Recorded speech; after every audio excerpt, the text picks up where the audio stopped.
मध्य प्रदेश के इंदौर में high court bike संगठन के चुनाव को लेकर तमाम तरह की तैयारियां पूर्ण कर ली गई है। तो वहीं अध्यक्ष पद के उम्मीदवार अमर सिंह राठौड़ का कहना था कि हाईकोर्ट में तमाम जो सुविधा है उन्हें बढ़ाया जाएगा ताकि जो हाईकोर्ट के सदस्य हैं उनके साथ पक्षकारों को भी लाभ पहुंचाया जा सके और तमाम मूलभूत सुविधाओं को ध्यान में रखते हुए कई कार्य किए जाएंगे।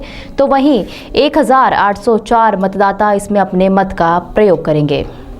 इंदौर के हाईकोर्ट बार एसोसिएशन के चुनाव होने वाले हैं, उसको लेकर तमाम तरह की तैयारियां। हमारे साथ एक प्रत्याशी हैं जो कि अध्यक्ष पद का चुनाव लड़ रहे हैं। हम उनसे बात करें। सर, आपका स्वागत है। किस तरीके से देखते हैं चुनाव?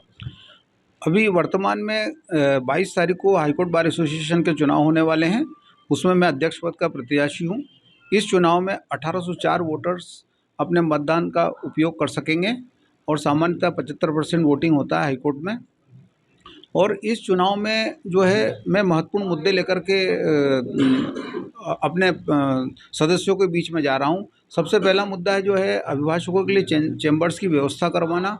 यहाँ पे अभिभाषकों के पास चैम्बर्स नहीं है और प्रीतम लाल दुआ सभागृह और देवी अहिल्या लाइब्रेरी की जो जगह है वो अभी हाईकोर्ट को 5 साल पहले मिल चुकी है और उस में अभी तक कोई प्लान इम्प्लीमेंट नहीं हो पाया। तो मेरा सबसे पहले प्रयास ये रहेगा कि उस ज़मीन पर एडवोकेट चैम्बर्स की हाई राइज बिल्डिंग का निर्माण करवाना, वो ऑडिटोरियम और अन्य व्यवस्थाओं का निर्माण करवाना। और इससे क्या होगा कि एडवोकेट्स को लाभान्वित होंगे, नए युवा अधिवक्ताओं को बैठने की स्थान मिल जाएगा और करीब 1000 से 2000 लोग उसमें चैम्बर्स में एकोमोडेट हो सकेंगे। यहाँ पर जो है परामर्श के लिए कोई स्थान नहीं है, तो जो सुप्रीम कोर्ट में और high court, Delhi high court में क्यूबिकल चैम्बर्स की प्रथा है, वहाँ पे परामर्श कक्ष बने हुए हैं। उसमें प्रति घंटे के हिसाब से, आधे घंटे के हिसाब से एडवोकेट्स को जगह उपलब्ध कराई जाती है नॉमिनल चार्ज पर। और वहाँ पर जो है एडवोकेट अपने पक्षकारों से डिस्कस कर सकते हैं केस के बारे में। तो यहाँ पर भी क्यूबिकल चैम्बर्स का निर्माण होना चाहिए। यहाँ पे लंच रूम का निर्माण होना चाहिए ताकि लंच रूम में जो है अधिवक्ता जो है 1.5 से 2.5 के बीच में जो है अपना लंच कर सकेंगे। तो अभी क्या हो रहा है कि वहाँ लंच रूम की कोई व्यवस्था नहीं है, लोग अपनी गाड़ियों में बैठ कर के खाना खा रहे हैं। यहाँ पार्किंग की बहुत गंभीर समस्या है। यहाँ पर जो है लोग अपने सड़कों पर वाहन पार्क कर रहे हैं। आप यदि हाईकोर्ट के बाहर देखेंगे तो बहुत विषम परिस्थितियाँ हैं। तो यहाँ हाईकोर्ट में जो है पार्किंग की, मल्टी स्टोरेज पार्किंग की व्यवस्था होना चाहिए और इसके बारे में नगर निगम से और प्रशासन से मिलकर के हम कोई योजना इम्प्लीमेंट करेंगे ताकि वाहन सड़क पे खड़े न रहें और व्यवस्थित रूप से खड़े हों। और युवा अधिवक्ताओं के लिए रेगुलर सेमिनार्स और उनकी ट्रेनिंग कैंप्स आयोजित करवाएंगे हर 15 दिन में। और यहाँ तक कि युवा अधिवक्ताओं के लिए साइबर लॉ, फॉरेंसिक साइंस में भी डिप्लोमा यूनिवर्सिटीज़ के माध्यम से करवाया जाएगा और उसमें फीस का डिस्काउंट भी करवाया जाएगा। ये मेरी योजना है जो अभिभाषकों के हित में होगा। सर, पक्षकारों को भी काफ़ी तरह की समस्याओं का सामना करना पड़ता है। हाईकोर्ट में आते हैं तो कोई व्यवस्थित कैंटीन नहीं है या फिर ऐसी कोई सुविधा नहीं है कि वो रुक सकें या यहाँ पर खड़े हो सकें। मैंने सन 1988 में वकालत शुरू करी थी। उस समय हमारे हाईकोर्ट में कॉफ़ी हाउस था। वो कॉफ़ी हाउस काफ़ी मेंटेन था। उसमें बाहर से जो लिटिगेंट्स आते थे, यहाँ पर जो काम करने वाले वकीलों को एक लंच टाइम में एक व्यवस्थित और साफ़ सुथरा जो है स्नैक्स और फूड्स वगैरह अवेलेबल हो जाते थे। परंतु वो कॉफ़ी हाउस टूट गया, वो सारी प्रथाएं बंद हो गई। उसके बाद न तो कोई कैंटीन है, यहाँ पर बाहर ठेले खड़े हुए हैं। वहाँ लोग बाग, वकील लोग और पक्षकार लोग जो है ठेले पर बैठ कर के समोसे कचौरियाँ खाते हैं, ठेले पर के सामने खड़े होकर के। तो ये इस प्रकार की जो है हाईकोर्ट में बड़ी विषम परिस्थितियाँ हैं।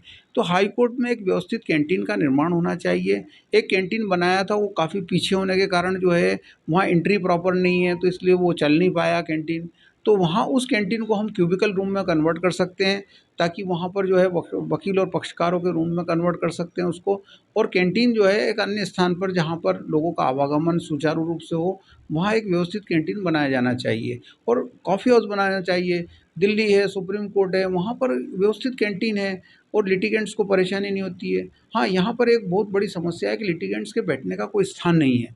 तो लिटिगेंट्स आते हैं, वो खड़े रहते हैं, उनकी कुर्सियाँ नहीं है उनके पास और वो कई अपाहिज लोग आते हैं, वो ज़मीन पे बैठ जाते हैं। तो ये बड़ी विषम परिस्थितियाँ हैं। या बाहर कैंपस में व्यवस्थित शेड्स बनना चाहिए जहाँ पक्षकारों के बैठने के लिए विशेष व्यवस्था हो ताकि पक्षकार वहाँ आकर के बैठ सके, अपने वकील का 1 घंटे 2 घंटे इंतज़ार करने में एक व्यवस्थित रूप से बैठ सके। वहाँ पानी की व्यवस्थाएं होना चाहिए, ये सारी व्यवस्थाएं होना चाहिए। ये सब व्यवस्थाएं जो है वकील और हाई कोर्ट एडमिनिस्ट्रेशन सब मिलकर के, एसोसिएशन सब मिलकर के एक आपसी वार्तालाप और सामंजस्य के आधार पर की जा सकेगी। सर कितने मतदाता हैं इसमें और कितने किस तरह से चुनाव होगा? हाई कोर्ट बार एसोसिएशन के वर्तमान चुनाव में 1804 मतदाता अपने अधिकारों का उपयोग कर सकेंगे और इसमें जो है सामान्यतः 75% वोटिंग होता है यहाँ पर जी। और अभी जो है वर्तमान में 9 पदों के लिए जो है चुनाव हो रहे हैं, जिसमें 4 तो पद हैं और 5 एग्जीक्यूटिव मेंबर्स हैं। हमारे साथ अमर सिंह जी, जिनका कहना है कि तमाम असुविधाओं को सुविधाओं में बदलने के लिए इस बार जो 2023 और 2024 के बीच में जो हाई कोर्ट बार एसोसिएशन के चुनाव होना, उसमें काफ़ी अहम भूमिका रहेगी। इंदौर से जनप्रकाशन के लिए चंकी वाजपेयी।